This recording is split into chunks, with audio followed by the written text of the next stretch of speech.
O ito, babasahin ko, ano? Meron po silang, for the record, meron po silang binabanggit na assumption as basis to compute the actual costing based on standard experience between 2022 to 2025. ABC, 75 million. Ang winning bid po ay 72 million. 43% po ang SOP. 43% ng winning bid.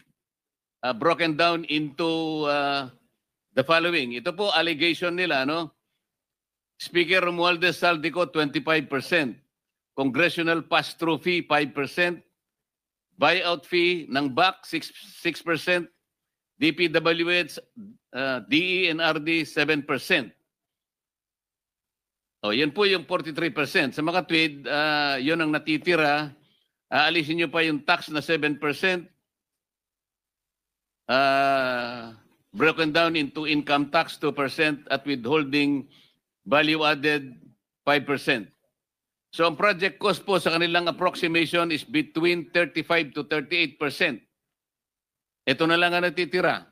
Sa mga tweet po, kung 100 million ang project, Senator Sherwin, ang natitira is between 35 million to 38 million talaga magsasuffer ang project.